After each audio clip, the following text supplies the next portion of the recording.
Welcome everyone to this Dublin Festival of History event, which is presented by the Royal Irish Academy in association with Dublin City Council. My name is Sarah Gearty of the Irish Historic Towns Atlas Project, and thank you for joining us for this very special online lecture, which marks the publication of this Rathmines in our Dublin Suburbs series. We are delighted to have Alison Gilliland, Lord Mayor of Dublin, with us this evening to mark the occasion and introduce our author and speaker. Hello there. It is my very great pleasure to be with you this evening as Dublin City Lord Mayor at this Dublin Festival of History event run by the Royal Irish Academy to mark the publication of the new Irish Historic Town Atlas of Rathmines by Seamus Ó Máitiú. Rathmines is number 2 in the Historic Towns Atlas Dublin Suburbs series. Number 1 is Clontarf by Colm Lennon, which was released in 2017. And we can look forward to future Drumcondra and Inchicore Kilmainham atlases, which are currently underway. The series is part of a fabulous collaboration between Dublin City Council and the Royal Irish Academy, and we are delighted to support work of the Irish Historic Towns Atlas, which feeds directly into the broader understanding of our city's heritage. Over the past year and a half, as Dubliners, we have never been more aware of our suburbs and surroundings and the history they hold in their very fabric. Suburbs have an identity all of their own, and it is wonderful to see that explored and celebrated in the Historic Towns Atlas. I received my own copy of Rathmines Atlas last week and was immediately gripped by the pages of beautiful maps and accompanying text that show so many aspects of how Rathmines has grown and been shaped through history into the bustling suburbs we know and love today. As a former teacher and an ordinary citizen, I would recommend the publication to anyone, especially those of you with strong Rathmines connections. It's a source of inspiration and knowledge. We're delighted to have with us this evening the author of the new Atlas of Rathmines, Dr. Seamus Ó Máitiú, well-known historian, teacher, author, editor of Dublin Historical Record, and most importantly, a Rathmines man. I can't think of anyone better to speak to us about Rathmines through time and space, from medieval Rath to Flatland. So thank you, Seamus.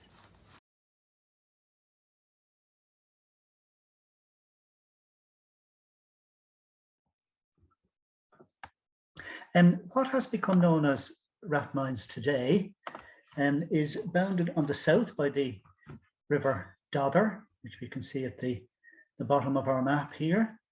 On the north by the Grand Canal, here we are. Its salient feature is the line of Rathmines Road, Dartry Road, that long axis which runs through the middle of our area. Here we are, Rathmines Road and Dartry Road running as far as the River Dodder to the south.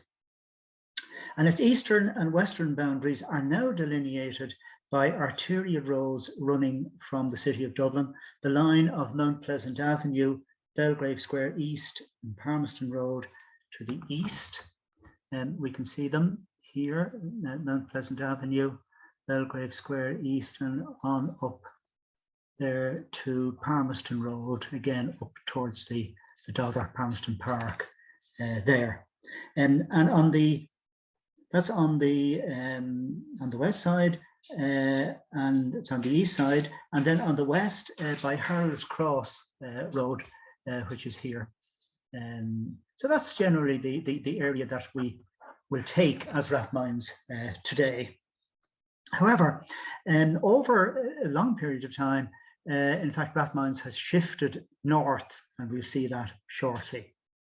Now, what is still referred to as Old Rathmines, the area to the south here, or Upper Rathmines,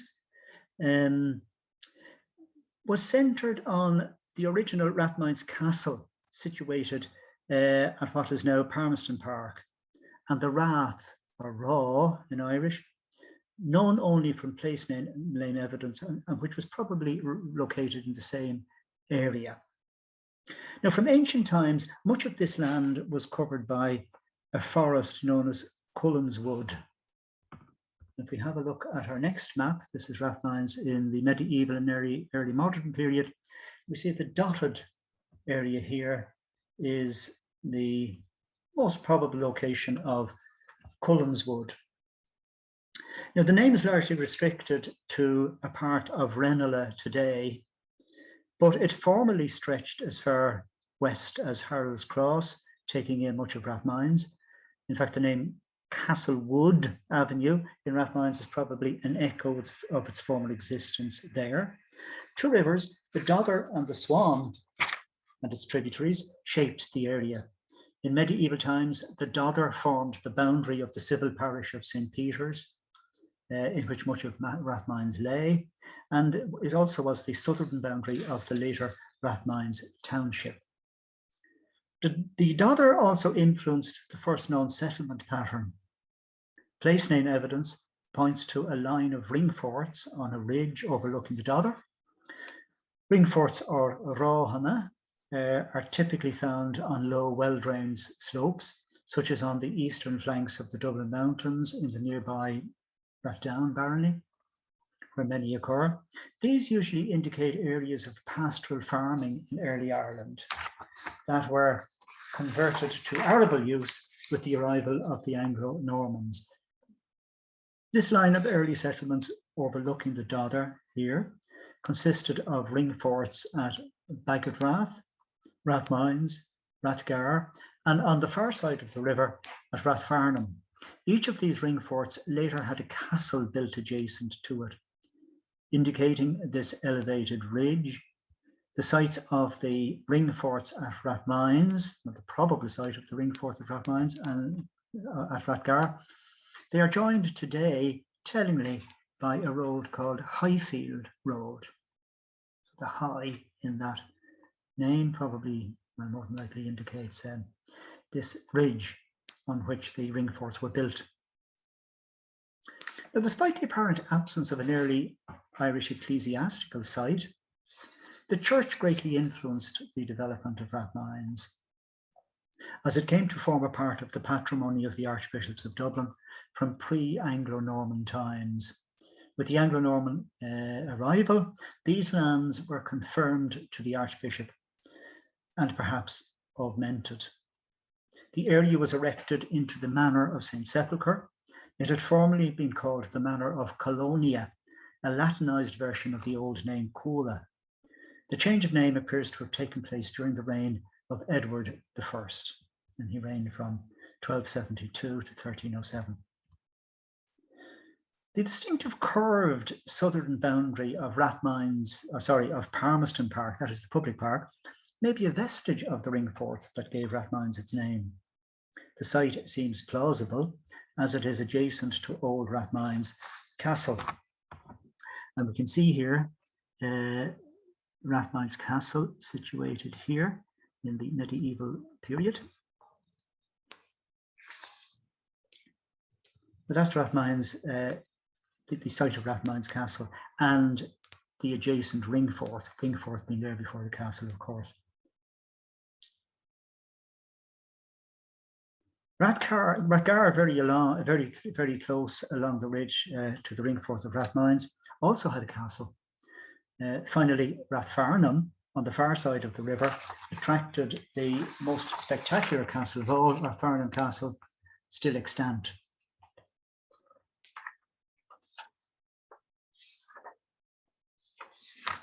Rathmines, the name, enters the historical record.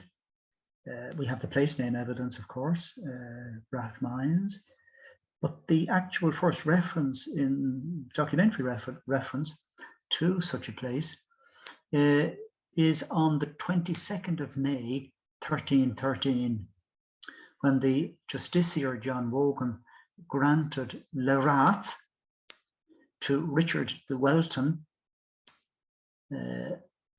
with 100 acres of arable land and 5 acres of pasture. Duelton would not long remain in possession and was displaced by the upwardly mobile Des Moines family. William Des Moines, the first member of the family that would give Rathmines its name, came to Ireland from East Moyne in Hampshire. So our area gets its name from a place in Hampshire. And this William Des Moines came in 1279, 1280 in the entourage of John de Derlington, Archbishop of Dublin. William became Chief Baron of the Irish Exchequer in 1311, and he acquired lands in the manor of St. Sepulchre that became known first as Moynes Rath and later as Rathmines, that is the Rath of Des Moines. Close associate of the Archbishop, he probably acquired the land during the Archbishopric of de Derlington between 1279 and 1284. William died in 1325, and his property passed to Gilbert Des Moines, a soldier, the son of his brother Geoffrey. In an extent of the manor of St. Sepulchre made in 1326, Gilbert held 160 acres at Larath, with suit of court. The family flourished. John Des Moines was Mayor of Dublin in 1331, 1332, and also in 1337, 1338. And Robert Des Moines held the same office in 1351, 52. And Nicholas Des Moines was appointed a judge of the Court of King's Bench, Ireland, in 1374. The Des Moines family at this time were the chief tenants in the manor of St. Sepulchre, and as such they would have been expected to build a castle in an area bordering on that of the native Irish. Now, while no documentary evidence has come to light, one piece of visual evidence may point to the existence of a medieval castle at Rathmines. By the way, we can see on this map, before I leave it, the Swan River here and its various tributaries, which had a huge impact, as we shall see, on the development of Rathmines, as of course, as we have seen already, did the River Dother. Again, this is a later map, late 18th century map of Rathmines, again showing the Dother, perhaps a little clearer, and its various tributaries. Now, there is a depiction of Rathmines Castle Old in 1789. Now, this building was erected sometime between 1633 and 1639 by a man called George Radcliffe. We'll talk about him later. And it appears to incorporate two older structures. It's now demolished. And by the way, before I forget, don't confuse this Rathmines Castle with a later 19th century structure called Rathmines Castle. We call it Rathmines Castle New, which was on the site of the what became the Church of Ireland Training College or College of Education in Upper Rathmines. But this is up beside Palmerston Park. If you have a look at it there, it appears to incorporate this single-story, much later structure to the 17th century house, and this, which is almost certainly a medieval tower house. So there may very well have been a medieval castle at Rathmines, perhaps built by the Des Moines family. There's no mention of it in the records.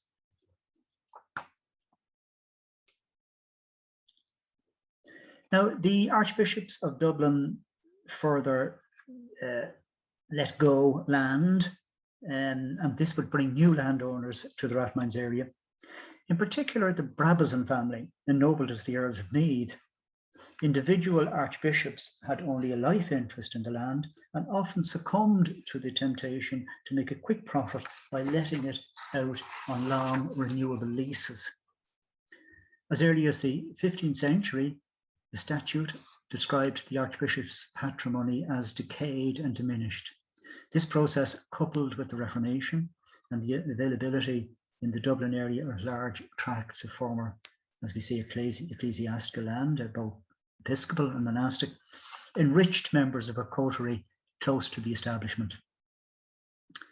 George Browne, the reforming Archbishop of Dublin, in 1536 to 1554, disposed of some sea lands, that's lands of the sea of Dublin. Miles Ronan commenting that he evidently found it inconvenient and troublesome to look after them. In 1543, he conveyed land to various named people. All the land was of Thomas Court and the village of Rathland, and I quote, to hold forever to the use of William Brabazon, his heirs and assigns, at the yearly rent of 13 shillings and 4 pence. Now, this is the first reference to the presence of the Brabazon family, later the heirs of Meath, in the suburban area of South Dublin. William Brabazon was the son of a Leicestershire landowner who entered the royal service as a protege of Thomas Cromwell. In 1534, he was appointed Vice Treasurer in Ireland and was to remain the centre of Irish affairs for the rest of his life. In March 1545, Brabazon was granted the lands of the Abbey of St. Thomas, Dublin, with all its jurisdictions, liberties and privileges. And this grant was confirmed to his son Edward in 1609. This liberty extended far into South Dublin. Adjoining it was the manor of St. Sepulchre, and the Earls of Meath eventually extended their land ownership there. And in much of what became later known as Lower in particular, and a little bit in Upper Rathmines. Now, as Lower Rathmines became dominated by the Meath estate, so the southern section, or Upper Rathmines, came into the possession of the Radcliffe, later the Palmerston estate.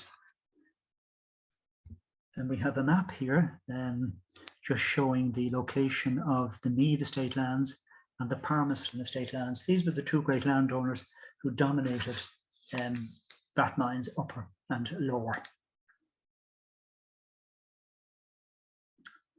So George Radcliffe, we've spoken about already, was one of the many place seekers and fortune hunters attracted to Ireland in the 16th and 17th centuries. From Overthorpe in the parish of Thornhill, Yorkshire, Radcliffe was a close associate of Thomas Wentworth, Earl of Strafford. Wentworth sent him to Ireland as an administrator in June 1633 to prepare for the latter's arrival as deputy. Radcliffe was knighted within months of his arrival in Dublin and was returned as an MP for Armagh in the Irish Parliament in 1634. Moreover, he sat on Wentworth's 1634 Commission for Defective Titles, a position, I quote, from which it has been suggested it may have been possible to acquire land, double quote, on cheap terms. Having now the means at his disposal, Radcliffe began a spate of land acquisitions, including 586 acres in Rathmines, in the vicinity of the ancient Ringforth and Castle. In 1636, Wentworth began building his massive mansion at Gigginstown, County Kildare. Some of you might know it, just outside Naas. And his protege, Radcliffe, soon followed suit on his newly acquired land in Rathmines. The house that we've seen a picture of was described by a contemporary as a stately thing. Radcliffe, taking a leaf from his patron's extravagance at Gigginstown, spent £7,000 on it, an enormous sum. For a time, Radcliffe directed Irish affairs from his new residence, and we have various pieces of correspondence relating to the great affairs of state, which he wrote from Rathmines. However, like Stratford at Gigginstown, Radcliffe did not have much time to enjoy his new luxurious residence. His star fell with that of Stratford, and he spent most of the Civil War in Oxford. Rathmines Castle, as his new house was called, survived the immediate impact of 1641 and was inhabited for a short while in the following year by the Earl of Ormond and his family while he was commanding an army in Ireland. In 1642, Ormond moved to Dublin, and 3 days later, the house was burnt in those troubled times. Some implicating the caretaker whose wife was found dead there. Now, the most famous event in the history of Rathmines took place on the 2nd of August, 1649, when the Earl of Ormond failed in an attempt to take Dublin from the parliamentary forces. Ormond encamped at Rathmines, sent a detachment to fortify Baggotrath Castle. This force was attacked and fled to Rathmines, pursued by Colonel Michael Jones.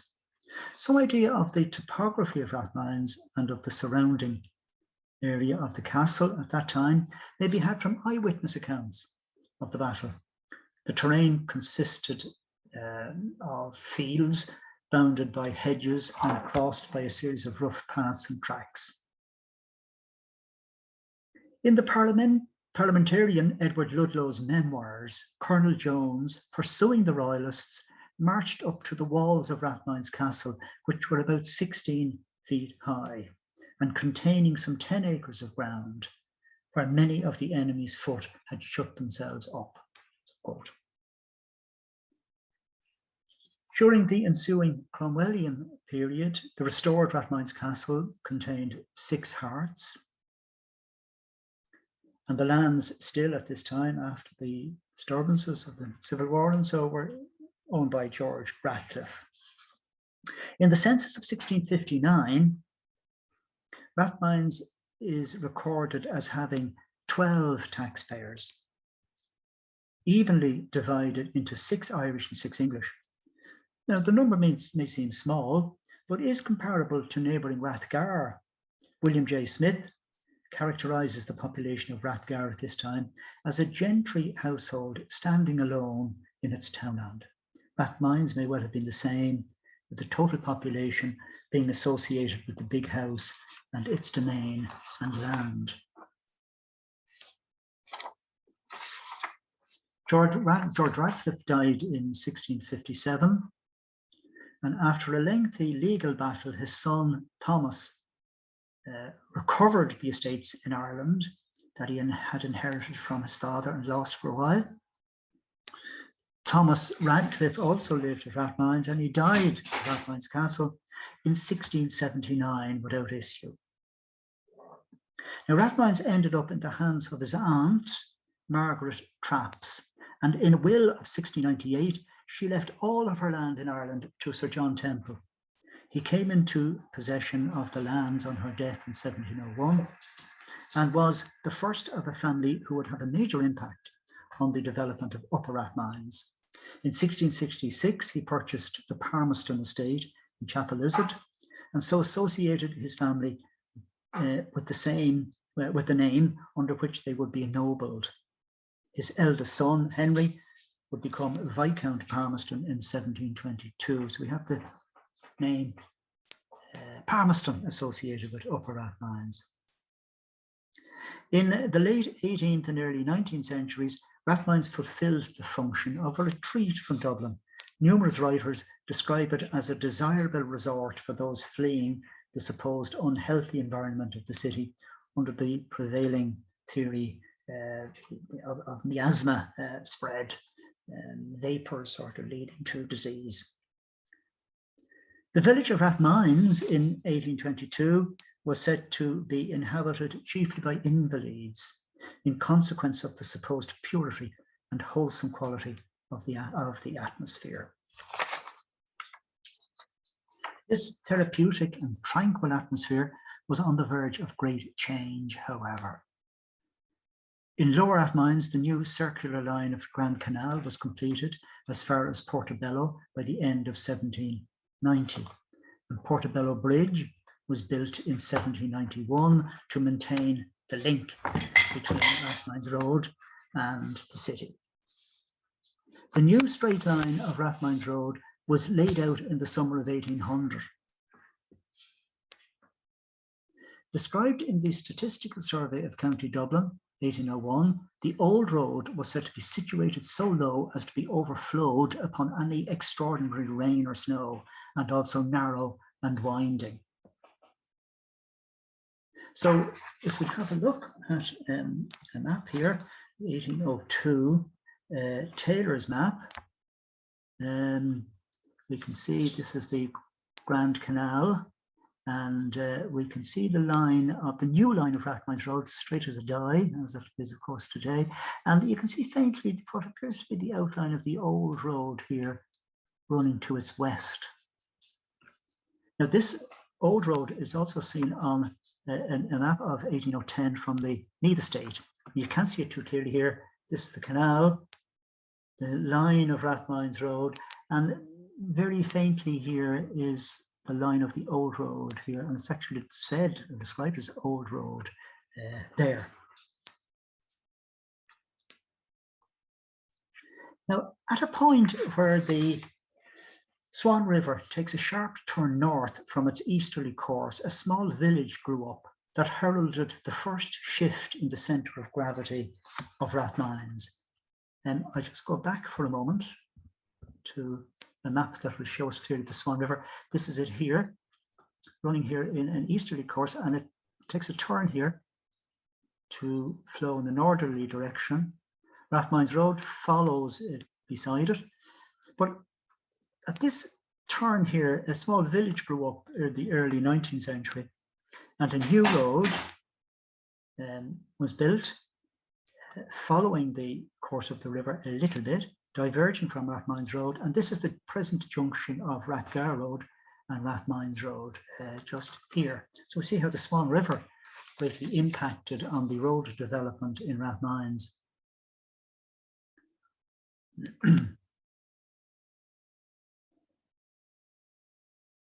So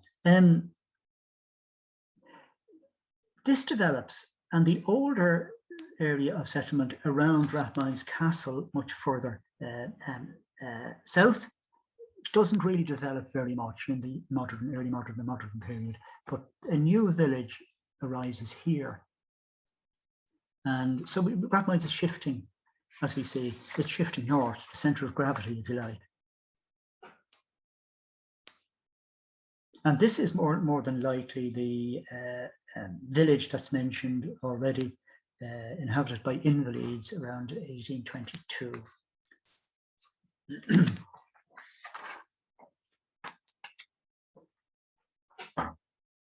Now we have the beginnings then of Rathgar Road here.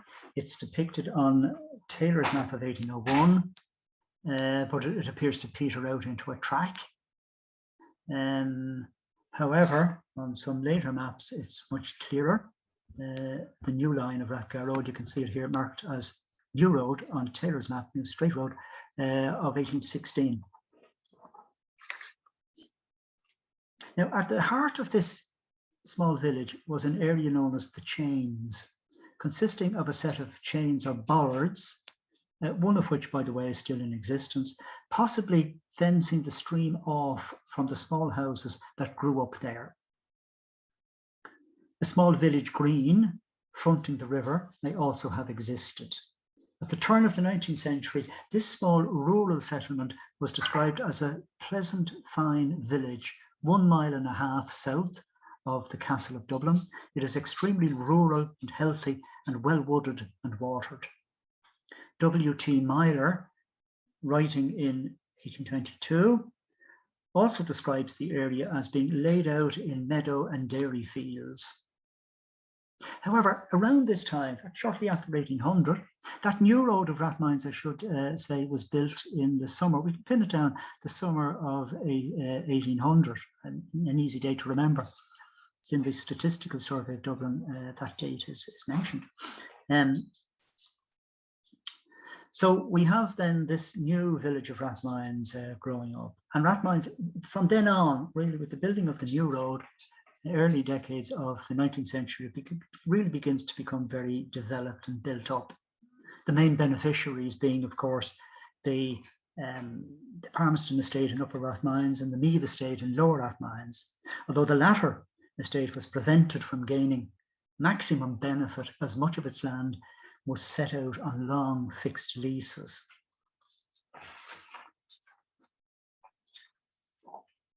In 1810 to 1815, the building of a large cavalry barracks, later Cathal Barracks, on land belonging to the Earl of Meath on the west side of Rathmines Road Lower, stretching to Harold's Cross, must have greatly increased traffic on the new road and raised the profile of the area. Sorry, that's a map there from the Earl of Meath's papers of the Chains there. Chains area near the junction of Rathmines Road Lower and Rathgar Road. This is the old barracks, still there, of course. By 1837, enormous change had taken place in the surroundings of the pleasant, rural, secluded village of 1800. We find in Lewis's Topographical Dictionary this description. I quote, 12 years since, Rathmines was only known as an obscure village. It now forms a fine suburb, commencing at Portobello Bridge and extending in a continued line of handsome houses with some pretty detached villas for about 1.5 miles. Now, the line of handsome houses was a series of terraces extending along the east side of Rathmines Road. Susan Gallivan has pointed out that the model of the city terrace was extended into the suburbs, and that while villas were also built, the terrace dominated in Rathmines more than in any other suburb. While nearly all the terraces were subsequently built on the east side of Rathmines Road, one of the first, in fact, was on the west side, erected on the land of William Bernard shortly after 1800 and bearing the same name as his villa, Williams Park. The map evidence is that terrace building was piecemeal rather than in an orderly march of sequential house building from the city along Rathmines Road. Perhaps not unexpectedly, the first terrace built on the east side appears to be at the new nucleus that we spoke of, the village of Rathmines, and it is seen on Taylor's map of 1801. This became known as Rathmines Terrace. By the publication of John Taylor's map of the environments of Dublin, 1816, and Duncan's map of 1821, a line of houses appeared between Richmond Hill and Castlewood Avenue. This included what would become known as Rathmines Mall and Newington Terrace. We have here a map of the various terraces built, and the oldest one on the east side, and they are largely on the east side, not on the west, due to the presence of that old road and, of course, the Swan River, which precluded a lot of terrace development on this side. That Rathmines is very lopsided. The Rathmines Terrace here would have been the oldest one on this side, where you get the great line of terraces. And Williams Park, though, even preceded that on the west side, far above the line of the river.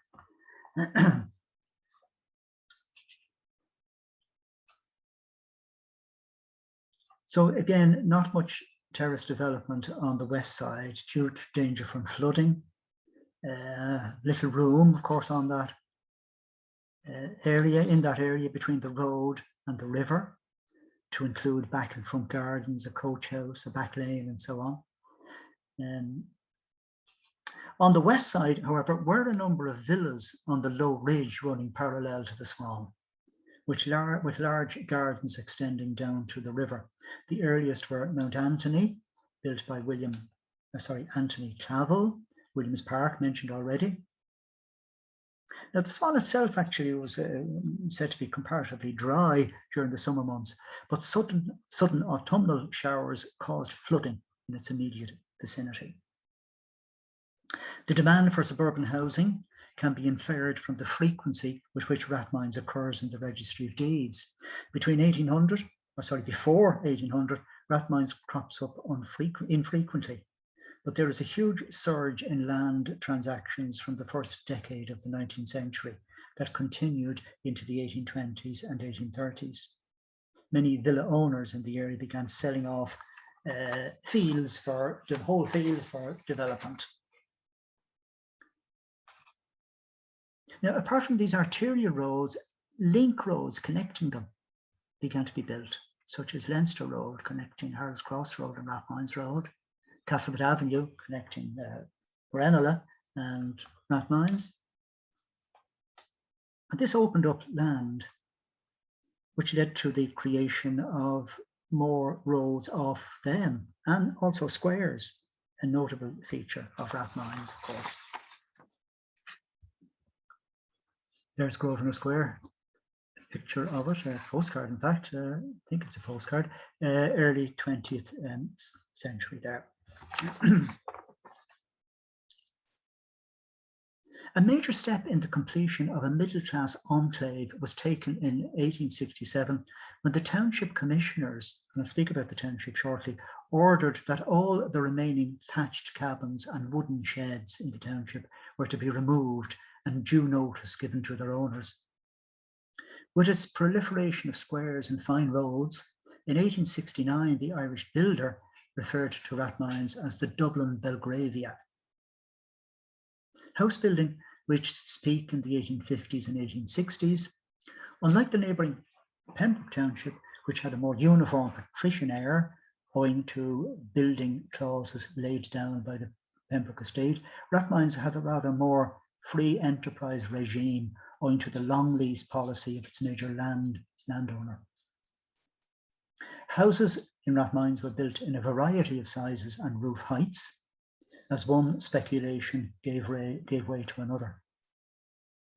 They were described in 1859 as being in many instances of a first-class character, seldom, and I quote, seldom degenerating beyond what are professionally known as third-rate structures, and of, I quote again, of every variety of plan. Now, what about any Indigenous people that may have been in Rathmines before its suburbanisation? Were they happy with what was happening? We see that the mud cabins were swept away. And we do get some rumblings of discontent in the correspondence of the Palmerston estate.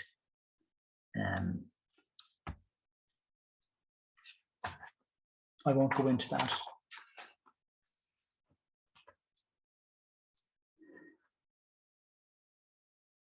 Eventually, the old Rathmines Castle fell victim to Lord Palmerston's desire to cash in on the resurgent villa building market.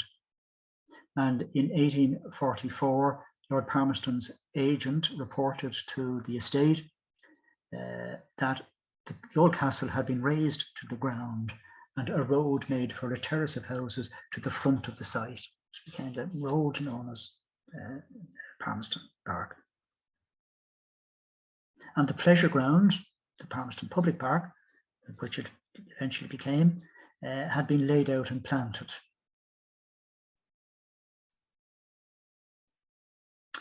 Now, to cater for the needs of the new population, retail outlets began to appear.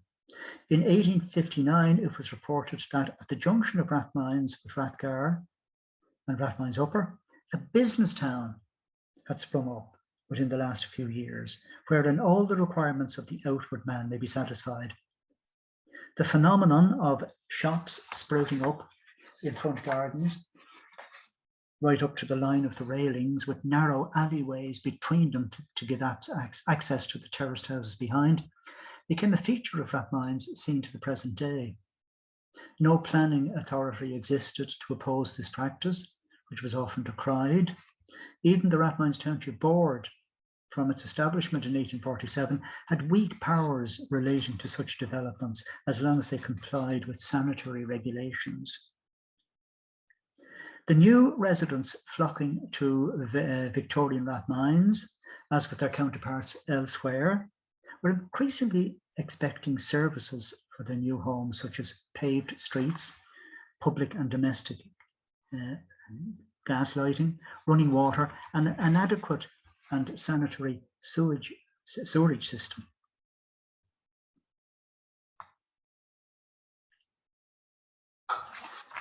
Now, to provide these services, a township self-governing body was set up in Rathmines in 1847. It had a number of tasks to carry out under the Act of Parliament. For instance, public lighting, when it was set up, was almost non-existent, and they had obtained powers to build their own gasworks and provide public lighting. Now, they never actually did this, but they contracted with the Alliance in Dublin Consumers Gas Company for public lighting, and they began to appear. There was other infrastructural developments. One of the first tasks of the commissioners was the culverting of the Swan River.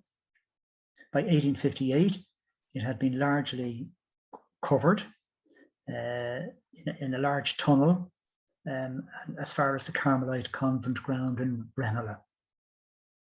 Attempts by Dublin Corporation to introduce piped water to the Rathmines area had been a major catalyst in setting up the township, and the provision of running water was high on the commissioners' agenda.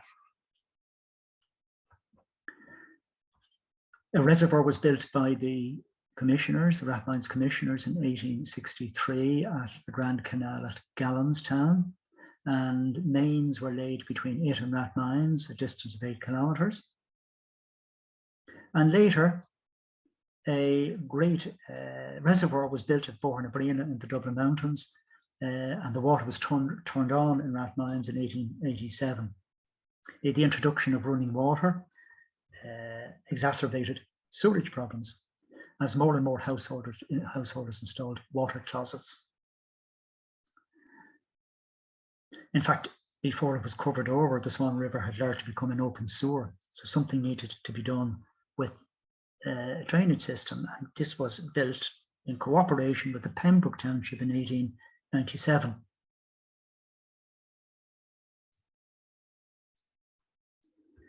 The pace of improvements in transport and communications quickened in the 1850s and 1860s with the arrival of omnibuses and later trams. The housing needs of the poor was usually met in Rathmines, as elsewhere, by building small rows and terraces of cottages in lanes behind the big houses, where they were kept out of sight and out of mind. For instance, what's known as Aylward's cottages in Castlewood Terrace and Coffey's cottages at Church Place are an example.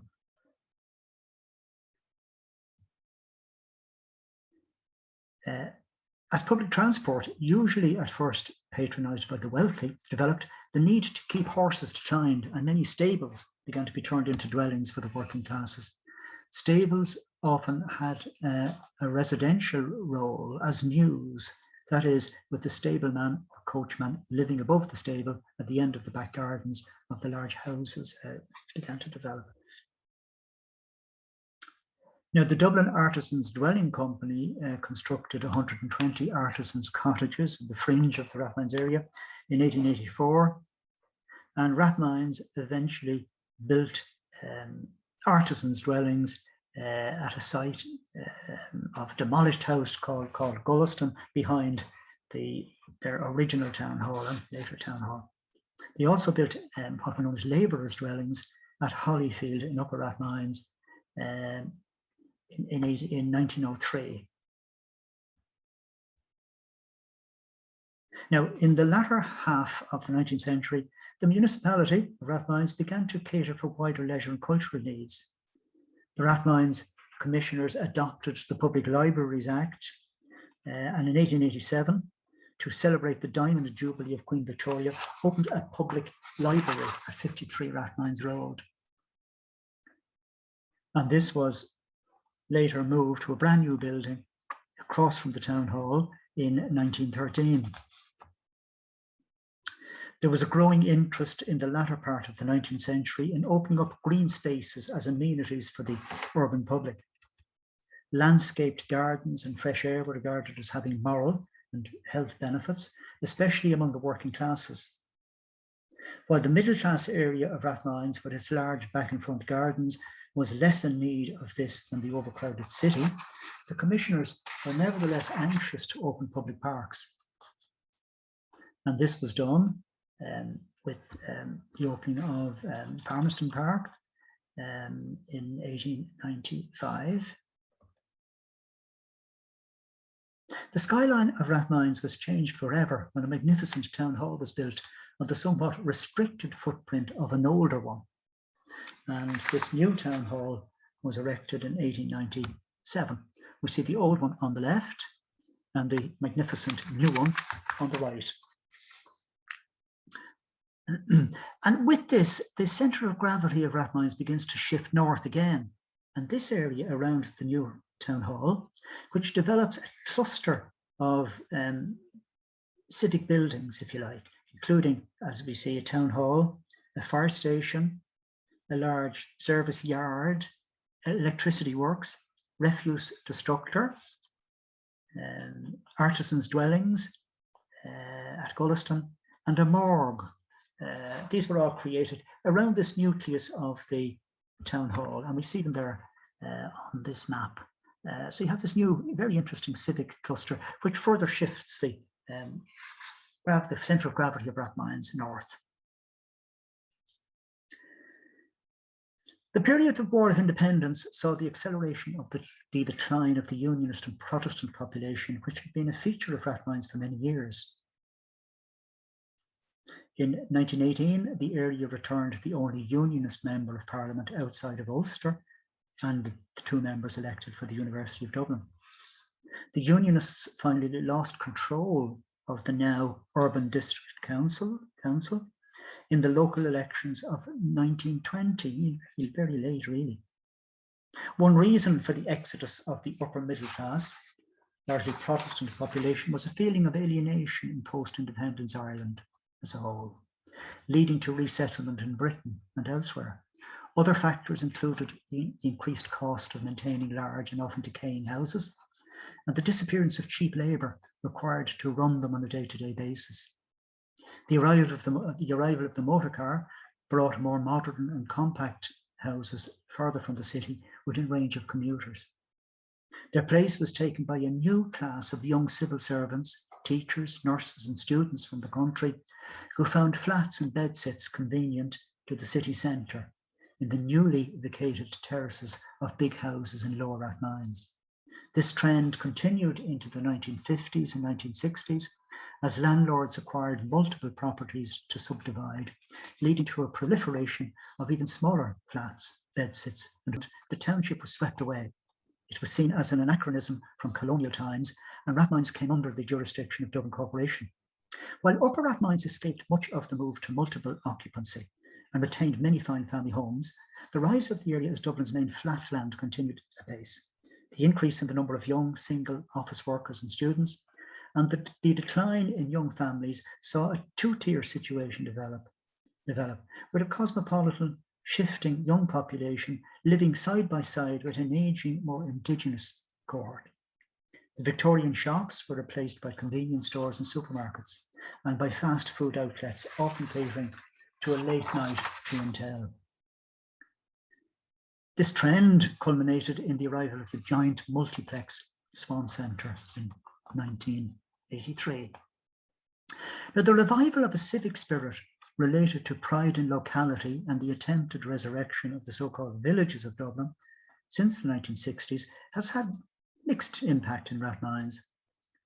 The recent influx of non-Irish residents has given new life to many of the old terraces on the east side of Rathmines Road Lower and elsewhere. However, the long-term dilapidated condition of many of these, the Rathmines' oldest houses, gives cause for concern. The return to single-family use of houses, championed especially by the late activist Deirdre Kelly in the 1970s, has had mixed success in Rathmines. Many of the houses are just too big to be adapted economically to single-family use. However, the overall cosmopolitan vibrancy of present-day Rathmines, witnessed especially as one wanders down its long central thoroughfare on weekend nights, lends hope for the future. Should point out that eventually the west side of Rathmines Road, which hadn't been built on with terraces, began to see development of institutional of an institutional nature and an industrial nature, with the building of, for instance, Kelso Laundry and St Mary's College, of course, on that side, and also Britain's Motor Works and the Macintosh Sweet Factory.